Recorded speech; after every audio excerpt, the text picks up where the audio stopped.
Hello mga madam, naghahanap po ba kayo ng UV bottle sterilizer? Ito guys, napakaganda nga po pala nito kasi meron na siyang UV light. Tapos ito guys, acrylic na po pala yan, hindi po siya real glass. And ang kagandahan dito guys is touchscreen po siya.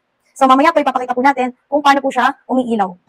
Okay, so paano po siya kapag nakasaksak. Ito nga po pala yung kanyang saklang cord. Tapos ganito po siya sa loob, meron po siyang mga manual.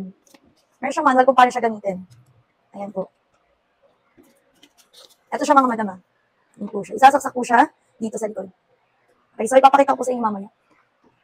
Dito po siya sinasaksak. Ipapakita ko po sa inyo mamaya kung paano po siya, ayan, kinakabit. Tapos dito naman po sa loob is meron po tayong ganito. So plate mga madam po, pwede po kayo maglagay dito. Tapos meron po siyang mga ganito. Kompleto na po yan mga madam. Tapos po, ito po yung kanyang, ayan, insulin. Ayan po yung labasan ng usok. Kasi po kapag i-sterilize nila po sa loob, dito po lalabas yung usok. Okay, so open nyo lang po yan mamaya. Then ang ganda dito guys, kasi magkabilang gilid na nga po pala yan, acrylic yan. Okay? So ayun na nga po, ipapakita ko po sa inyo kung paano po siya gumagana.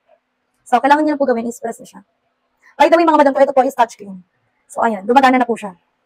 So, ayan guys. So, kapag naglagay nga po pala kayo dyan ng mga bottle ninyo, mga bottle ni baby, or mga chupad niya po, no, i-sterilize niya po yan. So, yung mga dumi, ayan, sasalain po yan ng ating UV bottle sterilizer. Ayan, maganda nga po pala yan dahil yung kanyang, akit po is space saver po siya. Okay, space saver na yung mga madam. So, ano pang hinihintay nyo guys? Check this out.